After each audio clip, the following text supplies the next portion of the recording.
Aujourd'hui, on se penche sur un géant du web, né un peu par hasard, on peut dire. Ah oui, YouTube, février 2005. C'est ça, trois anciens de PayPal, Chad Hurley, Steve Chen, Jawed Karim. Idée initiale, un site de rencontre vidéo, Et ça a fait un flop monumental. C'est assez drôle quand on y pense. carrément. Et pour lancer la machine, Jawed Karim poste une vidéo, toute simple. Miat de Zoo, 13 secondes. C'était juste un essai en fait. Mais c'est ça qui a tout déclenché. Les gens ont commencé à mettre tout et n'importe quoi. Exactement. Des moments de vie, des tutoriels, des bouts d'émissions télé. L'idée de départ a été complètement oubliée, très vite. Et là, coup de tonnerre, 2006, Google arrive. Et ils sortent le chéquier. 1,65 milliard de dollars. Une somme qui paraissait folle à l'époque. Le site n'était pas rentable, il y avait des problèmes de droits d'auteur partout. C'est la grande question, Evie. Qu'est-ce que Google achetait vraiment?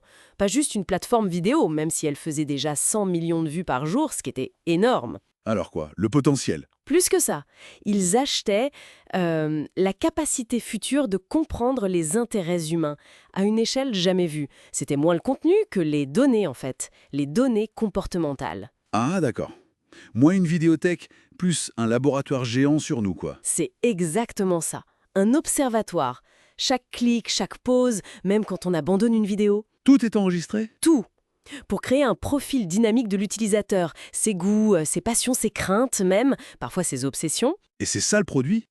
Notre attention? Nos profils? Voilà, l'utilisateur et son attention, c'est le produit vendu aux annonceurs. Imaginez, 500 heures de vidéos mises en ligne chaque minute, C'est vertigineux. Et tout ça analysé par l'algorithme? qui apprend constamment. Et ces informations, bien sûr, elles ne restent pas juste sur YouTube. Non, ça irrigue toute Google, j'imagine. Absolument. Ça affine les résultats de Google Search, ça personnalise Google Ads, Gmail, même Maps. Les données YouTube servent aussi à entraîner les IA de Google. Et puis, il y a la force de frappe de l'écosystème. Préinstallé sur Android, Google TV, Chrome qui domine les navigateurs. Oui, avec plus de 66% de part de marché mondial pour Chrome en avril 2025. C'est un système très, très intégré, presque verrouillé. Un succès fou, mais il y a eu des ratés aussi, des chemins abandonnés. Oui, on pense à YouTube Red par exemple.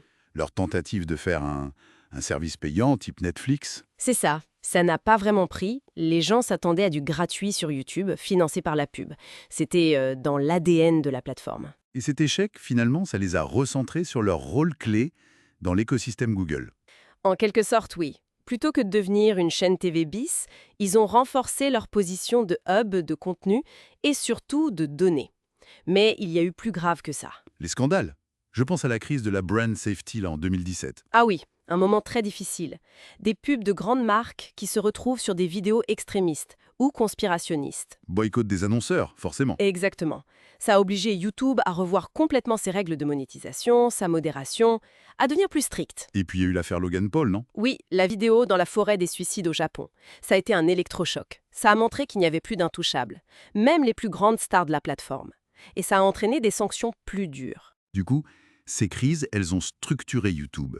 Elles l'ont rendu plus corporate. Plus structuré, oui. Mais ça a aussi nourri les critiques sur la censure, la modération, à géométrie variable. C'est le dilemme.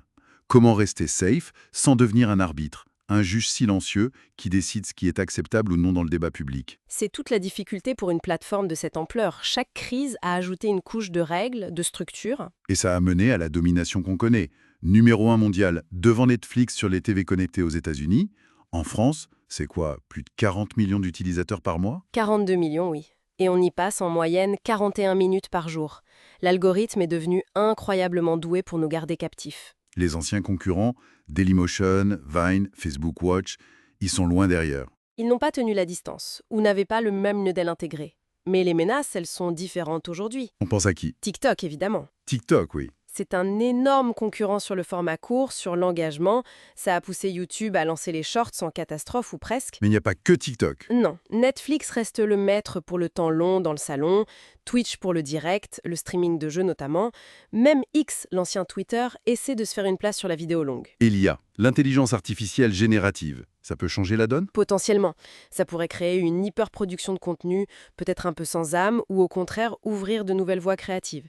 C'est encore tôt pour le dire. Et puis il y a l'éléphant dans la pièce, la réglementation. Ah oui, L'enquête antitrust du département de la justice américain, ça c'est une menace existentielle, si on peut dire. S'ils obligeaient Google à vendre YouTube ou Chrome, Ce serait la fin de cet écosystème intégré qu'on a décrit. Ça casserait la machine à données. C'est peut-être le plus grand danger pour Google aujourd'hui. bon, pour résumer, c'est une trajectoire incroyable. D'une idée ratée de site de rencontre à devenir cette pièce maîtresse de l'empire Google. Une histoire façonnée par les pivots, les crises et cette quête d'attention. Oui, et la leçon clé, au-delà de savoir changer de cap, c'est peut-être la capacité unique de YouTube à transformer ce qui était au départ un chaos de vidéos en une machine ultra organisée pour capter, analyser et monétiser l'attention. C'est ça le vrai tour de force.